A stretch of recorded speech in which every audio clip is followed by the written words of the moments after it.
How's everybody today? Good.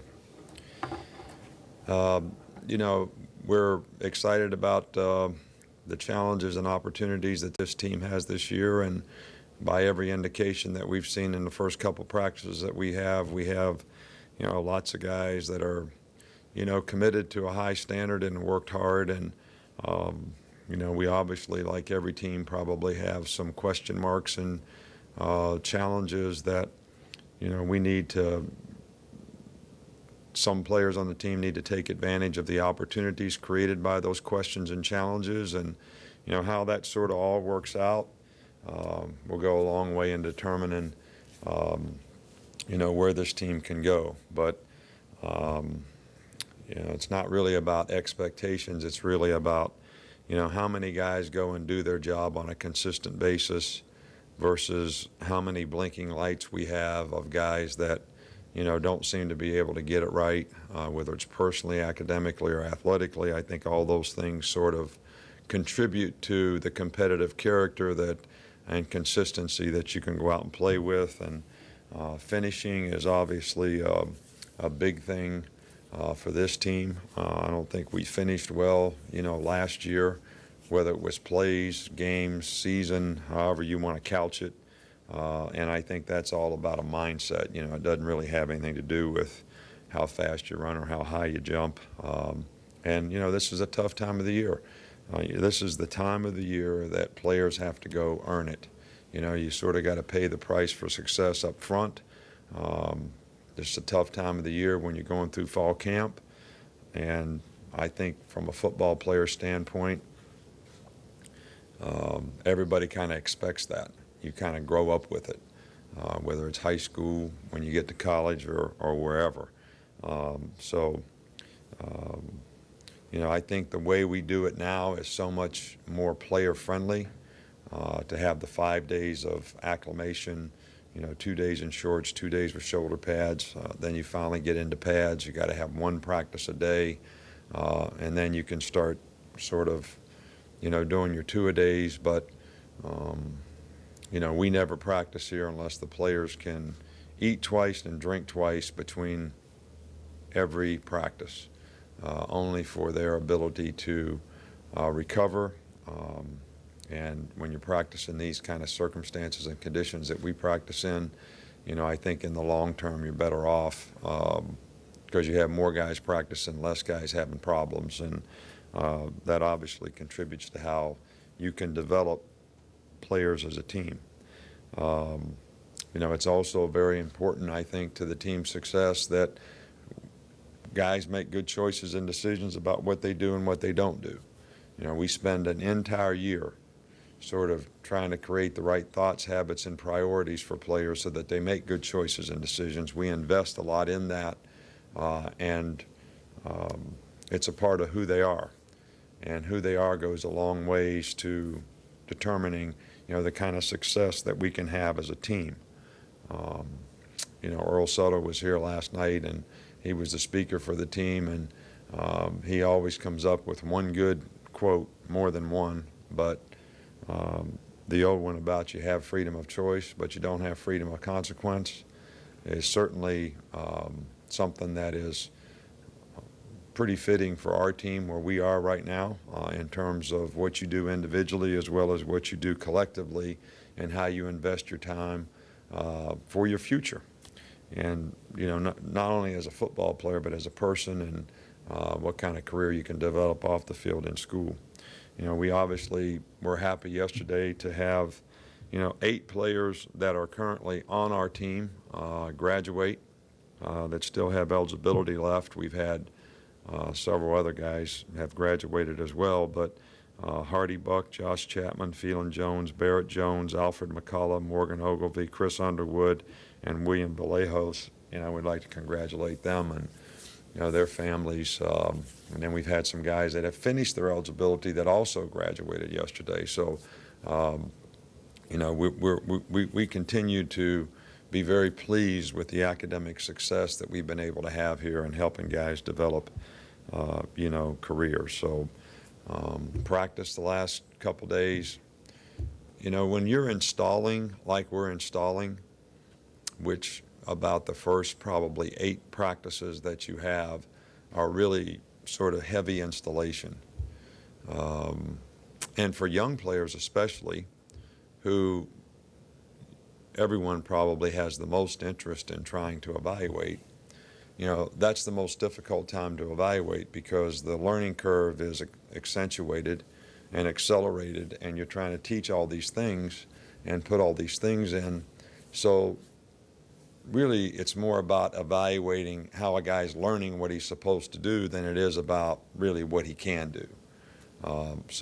And I know everybody wants some instant prediction on who's going to play and who's going to be able to contribute and which young guy is going to be able to do this or that or whatever. And I think that football is a developmental game. I've talked about that before, and it's going to take some time for us to be able to install things with these players so that they develop a little confidence in what they're supposed to do, how they're supposed to do it, why it's important to do it that way, so they actually can, kind of go out there with some confidence and, direct their efforts in a positive direction toward their unit, and whether it's offense, defense, special teams, or whatever. So, I know that everybody wants to ask questions about, well, how about this guy? Is he going to, it's really too early to tell.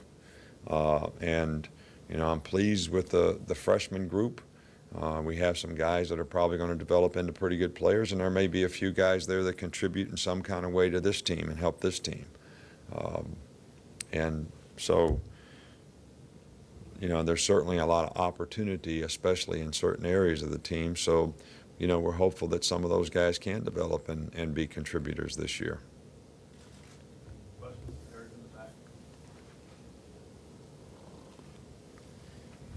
I was going to ask you about Trent Richardson, and if you've seen any difference in him so far this fall as far as his leadership and being the top guy at running back, and also his health status, if he's close to 100% going into the fall. Well, Trent, I don't see a big difference. Trent Richardson is who he is. He's always been a good leader. He's always been a hard worker. He's always been a guy that affects other people because of the kind of person that he is. So now that his circumstances change and he can be the lead dog at running back, that doesn't really create a new person. So, and he's always been a pretty good player because of who he is. And he has done a really good job all summer. He had a good spring. And, he's practiced very well the last 2 days. So, he doesn't have any issues health-wise that's keeping him out of being able to do everything that he needs to do to develop as a player. Coach, could you sort of define, or if it can be defined, what Blake Sims' role is going to be on this team this year? Well, I think that Blake Sims' role on the team could, probably be multiple. I read in the paper the other day that he wasn't working at running back and nobody else was working at running back except 2 guys, and I don't know where that information comes from or what message board it was on, or if you guys in your 5 minutes of watching practice could ascertain what we do the entire practice. I'm not really 100% sure about all that. So, just creating misinformation again is all you're doing. And I feel sorry for our fans that everybody creates so much misinformation. But, Blake has worked at running back in each practice. He also has worked at quarterback as a third quarterback and developed very nicely, as a third quarterback. He's improved his passing. He's very athletic, so he can create other problems. He's also a guy that can do quarterback-type running plays because of his running ability. And he's got a much better handle on the knowledge and experience that he needs to have to be able to be a contributor on offense. So his role actually could be both of those things. And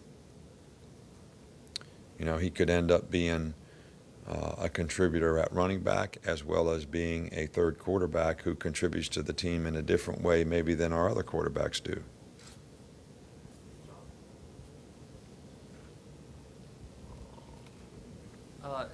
Just kind of, did you get a pretty good vibe from the quarterbacks and how they worked in the off season, whether it's work ethic, leadership, the kind of things that you want to do from spring to preseason camp? Absolutely. I think, both guys have done a really, really good job of, they worked hard. They're both the kind of guys that spend a lot of time trying to learn what they need to do. They enjoy that part of the game. Gym rats, if you want to call them that, type of guys, both. And, both guys do a good job of affecting their teammates. Basically our team does 7-on-7 all summer, 2 or 3 days a week, which coaches are not involved in. No one can supervise that. They do it completely on their own. And the quarterbacks basically manage it for the entire offense. And, those guys did an outstanding job of doing that. So I'm pleased with both guys. It would make it a little more, it would make it a lot easier to make a determination if both guys weren't doing things in a very positive way. And, you kind of addressed the two-a-days and everything, the precautions you take. Kind of what are the benefit of that? Is it just condensing a certain amount of work into a small amount of time, leading up to the season? Well, we have the same number of practice days we've always had. I think they may be a little bit more spread out now, which is probably a good thing, especially here, especially in the Southeast, where heat is an issue, and having the opportunity to spread things out a little bit more is a much better management for the health and safety of the players. I don't think there's any question about that.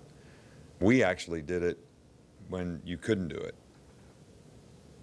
I mean, we used to we allowed 29 practices before the first game, and before they changed the rule of being able to spread it out more, we would only practice 24 or 25 practices for the first game, because we actually had more guys practice in 25 practices than we had in 29 before we started doing it. So sort of proved. And we actually submitted all the information to the NCAA so they would change the rules for the health and safety of the players. They saw the benefits from a medical standpoint in terms of the number of guys that got IVs and the number of the guys that got injured and number of guys that had heat-related problems. And that's how we sort of got to where we are now.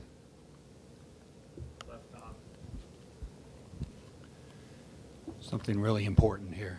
Is there an heir apparent to Rob Bazell this year, and who are the characters on this team that keep things loose?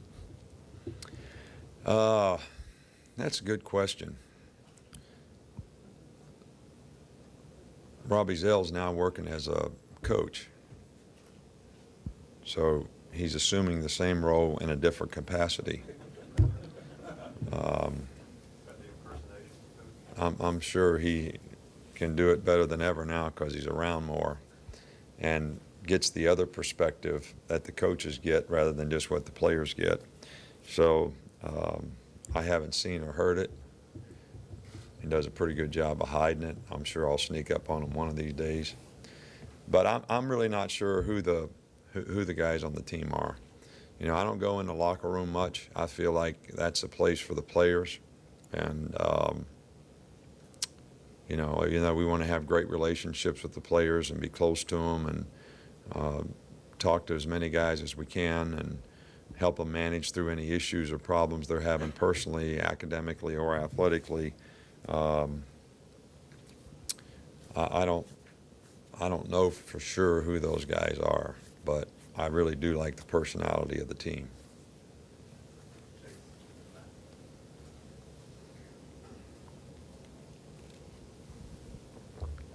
Coach, could you talk a little bit about the demeanor that Jim McElwain has as a quarterback's coach in terms of knowing when to be tougher and knowing to be more of an encourager, that kind of thing with young quarterbacks?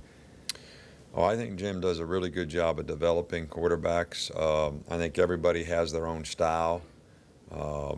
I've been with guys before that have been very, very difficult on the quarterbacks to the point where I said, I don't think you could play for yourself.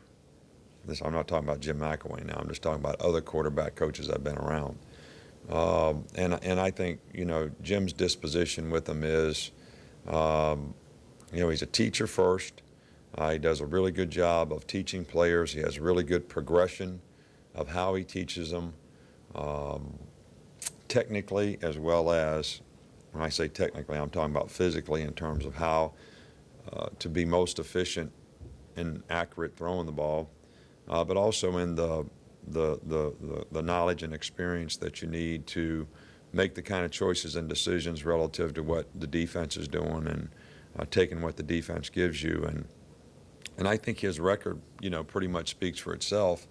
I think he's only had like maybe one quarterback in the last 15 years. I mean, you'd have to check the record on this that he's coached, that hasn't had an opportunity to play at the next level, which I think speaks volumes about the good job of developing quarterbacks that he does. So, I think everybody's got to coach the players like they coach the players. I don't think it's for me to evaluate the intensity that somebody works with as long as it's effective and it's player friendly.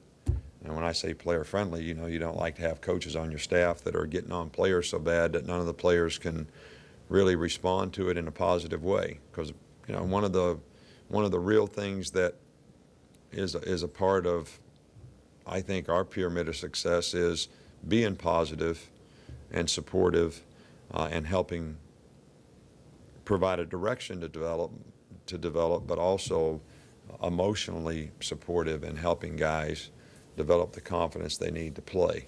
And that is being a teacher. And I think if there was one word that I could sort of describe Jim as, is he's a very good teacher.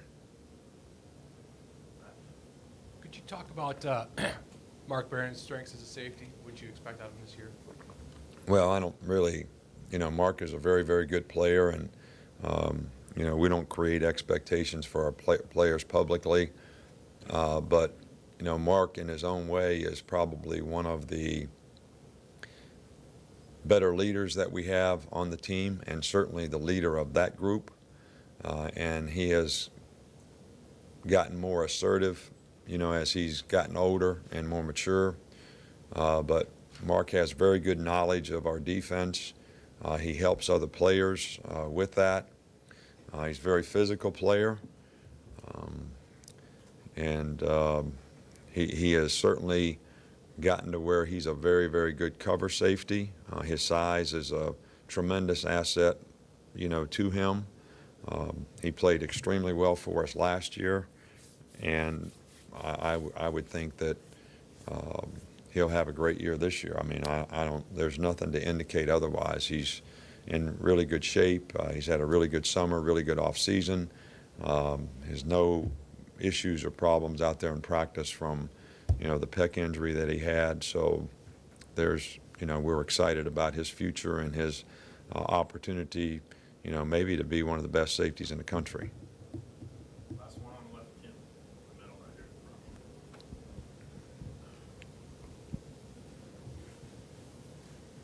Well, my question was kind of asked, but I'll ask another one though.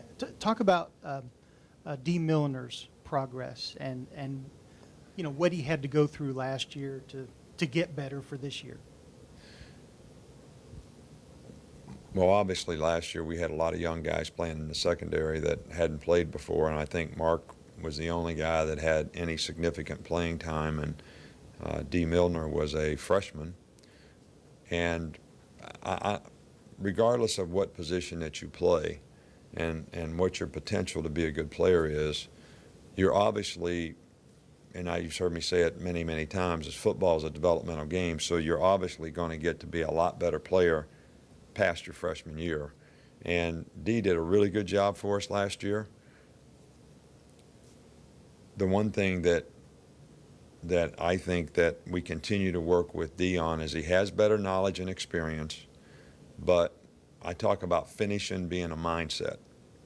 finishing plays, finishing games, not being a guy that as soon as things seem to be going pretty well, sort of be at ease, with yourself. And he's made a tremendous amount of improvement in that.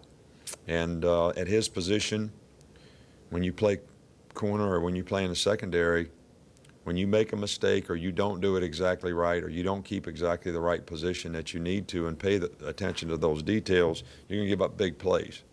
And we probably gave up too many big plays last year, not D, but as a group.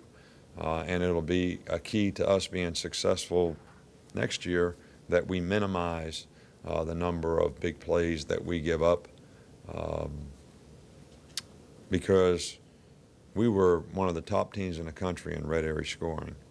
So if you get off the field on third down and you play well in the red area and you don't give up big plays, all of a sudden you become pretty hard to score on.